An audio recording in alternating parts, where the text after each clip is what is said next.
اور اسٹوڈیو میں ہمارے ساتھ عائشہ بخش صاحبہ بھی ہمیں جوائن کر چکی ہیں. تو عائشہ کی طرف میں اب ڈسکشن کو لے کے جانا چاہوں گا. عائشہ، ایک تو سب سے پہلے کیسا رسپانس ہے پاکستان کی جانب سے جو دیا گیا ہے، اور دوسرا یہ کتنا اہمیت کا حامل بیان ہے چینی وزارت خارجہ کی جانب سے کہ وہ دونوں ممالک کے درمیان کشیدگی کم کرنے کے لیے اپنا کردار ادا کرنے کے لیے تیار ہے؟ بہت شکریہ فواد. سب سے پہلے تو الحمدللہ ہم مطمئن ہیں، ہمارا تحفظ اتنا مضبوط ہے. ہم نے 4 دن کے صبر، برداشت، ضبط کے بعد، دنیا کو یہ بتانے کے بعد کہ ہم اپنے دفاع کا حق رکھتے ہیں، ہم دفاع کر رہے ہیں، مگر جس طرح ہماری سرحدوں کی خلاف ورزی کی گئی ہے، جواب دیں گے، ضرور دیں گے. بھارت کو سمجھا لیں. ہم نے جو جواب آج دیا ہے، اب تو 4 گھنٹے میں اس کی گنتی ناممکن رہ گئی ہے.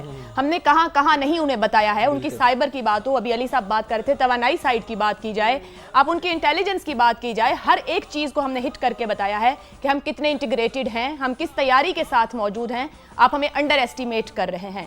جواب تو ایسا دیا گیا ہے کہ جہاں پر وقت نہیں تھا جاگنے کا، وہ دنیا کے اس حصے میں لوگ جاگ رہے ہیں، یہ بتا رہے ہیں، کہنے کی کوشش کر رہے ہیں کہ خدا کے لیے بیٹھ جاؤ. ہم تو 4 دن سے کہہ رہے تھے کہ بس کریں نہ کریں جو کر رہی ہے دنیا.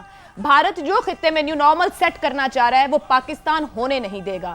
پاکستان خود ایک نیوکلیئر سٹیٹ ہے اور ہمیں ظاہری بات ہے اپنی سلامتی کے لیے ہم کھڑے، اور ہماری تو تیاری 77 سال سے صرف بھارت کے سامنے ہے. سب سے بڑی سرحد بھارت کے ساتھ ہے.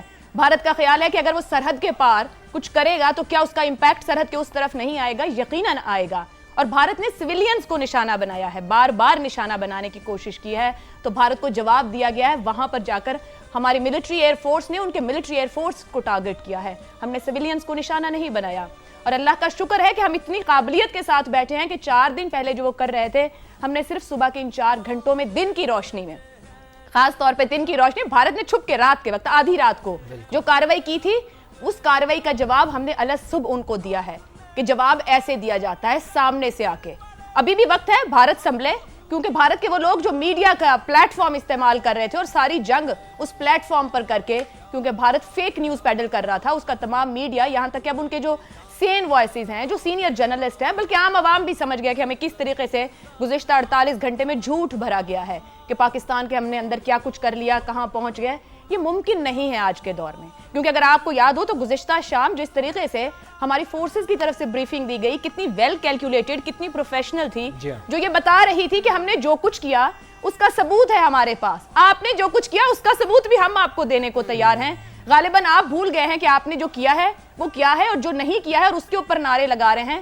تو خدا کے لیے اگر کچھ کیا ہے تو اس کے ثبوت بھارت بھی سامنے لے کر آئے، اپنے نقصان کو بھی بہادری سے سامنے سے قبول کرے.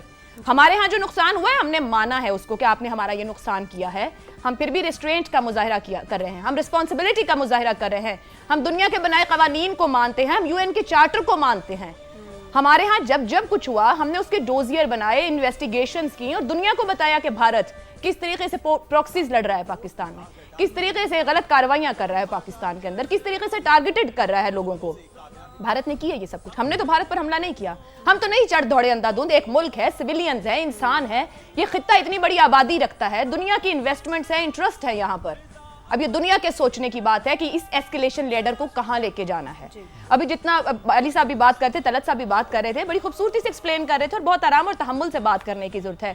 جنگ کوئی اینڈ گیم نہیں ہوتی، اینڈ گیم وہی ہوگا جو ٹیبل ہوگا، جہاں بات کریں گے. آپ ہمارا نقصان کریں، ہم آپ کا نقصان کریں، تو یہ نقصان تو بڑھتا جائے گا. الٹیمیٹلی نقصان عوام کا ہوگا. جنگ طے نہیں کرے گی کہ کون ہے، اور کوئی گرے گا تو شاید اس کے بعد آپ میز پہ آئیں. بہتر ہے کہ ہم نقصان کی اس لیڈر پہ وہاں چلے جائیں کہ کسی کے بھی کنٹرول میں نہ رہ جائے صورتحال.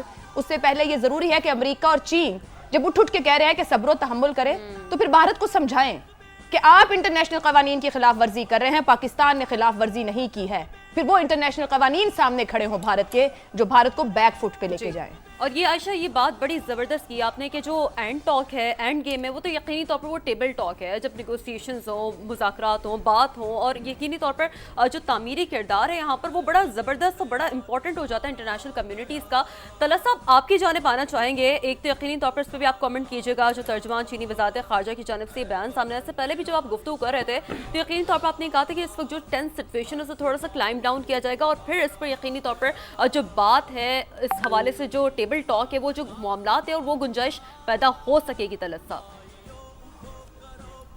یہ آپ نے صحیح فرمایا، لیکن جو بیس لائن ہے بات چیت کی، جو بنیاد بننی ہے، وہ بنیاد یہ نہیں بننی کہ خطے کے حالات کتنے وہ بنیاد یہ بننی ہے کہ ہندوستان جب تک اپنی شرمناک حرکتوں سے باز نہیں آتا تب تک ہم کسی قسم کی ضمانت نہیں دے سکتے کہ حالات خراب نہیں ہوں گے، کیونکہ ضمانت ہمارے پاس موجود نہیں ہے. شرارت کہیں اور سے ہو، ضمانت آپ ہم سے مانگے، یہ کسی طور قابل قبول نہیں ہے. اور دیکھیں دنیا بھر کے اندر سے کہاں سے پیغام نہیں آیا. اب چین کے پیغام کا آپ ذکر کر رہے ہیں، چین کے لیے بھی ایک بہت بڑا مخمصہ ہے. اگرچہ میں آپ کو یہ بتا سکتا ہوں کہ جو چینی تجزیہ نگار ہیں یا پالیسی پلانرز ہیں وہ اس دوہرے جذبات کے ساتھ دیکھ رہے ہوں گے. ایک ٹھیک ہے، وزیر دفاع خواجہ آصف صاحب بھی جوائن کر چکے ہیں. طلعت صاحب ساتھ ہی موجود رہے گا. خواجہ آصف صاحب پہلے تو بہت مبارکباد، یقینی طور پر پوری قوم اس وقت مبارکباد کی مستحق ہے. سر بہت ہی پرومپٹ رسپانس، بہت ہی ایکٹیو رسپانس اس وقت دیا گیا ہے. کیسے صورتحال آپ دیکھ رہے ہیں آگے سر؟ سچویشن کس طرف مزید جا سکتی ہے؟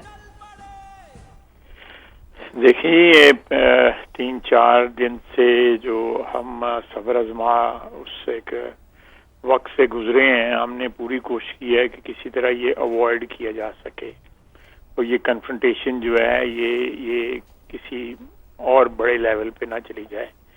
لیکن کل رات آدھی رات تک بلکہ 1-1:30 بجے تک جو ہے وہ ان کی کاروائیاں جاری تھیں یہ نور خان بیس کے اوپر اور ایک اور بیسز کے اوپر. نقصان ہمارا کوئی نہیں ہوا لیکن انہوں نے حملے کیے ہیں. تو اس کے بعد یہ بڑا ایک امپیریٹو ہو گیا تھا کہ ہم ان کو جواب دیں، اور الحمدللہ اللہ تعالیٰ نے بڑا کرم اور فضل کیا ہے. ہم نے جو جواب دیا ہے وہ بڑا افیکٹو، ساری جو بارڈر اور ورکنگ باؤنڈری اور اس سب کے ساتھ ساتھ جو ان کے سارے ایئر فیلڈز تھے، ساؤتھ سے لے کے گجرات سے لے کے یہ ہمارے جو پنجاب میں ان کے ایئر فیلڈ ہیں، سب کے اوپر حملہ ہوا ہے.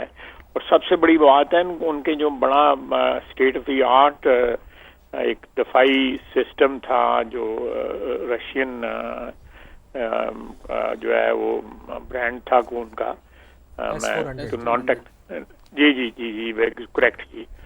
اس کو جو ڈسیبلٹی اس کی جو ہوئی ہے نا کہ وہ ایک بہت بڑی رکاوٹ تھا ہمارے جہاز اندر جانے کی اگر ضرورت پڑے اس کے لیے.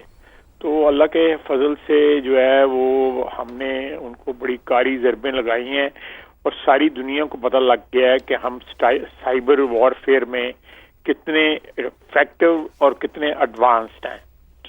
یہ جو ہماری قابلیت ہے، ہماری افواج کی قابلیت جو ہے، یہ پہلے میرا نہیں خیال کہ دنیا کو اس کی ایکسٹینٹ کا جو اندازہ تھا. ہماری ایئر فورس کی، ہماری جو بری افواج اور بحری افواج نے، اس میں خصوصاً جو ہے ہماری ایئر فورس نے جو ہے وہ بڑا کلیدی جو کردار جو ہے اس میں ادا کیا ہے. جتنی بھی ان کو شاباش دی جائے، جتنی بھی انہوں نے، میں سمجھتا ہوں کہ انہوں نے قوم کے اوپر جو ہے فوج کا جو ہے ہماری ایک بہت بڑا انہوں نے جو فرض ادا کیا ہے. یہ تاریخ رقم ہو رہی ہے اس وقت جو ہے ہماری ایک نئی تاریخ، ایک نیا بیانیہ جو ہے، قومی بیانیہ جو ہے وہ سامنے آ رہا ہے اور اس میں ہماری افواج نے جو ہے وہ کلیدی اور ایک مین کردار جو ہے ادا کیا ہے.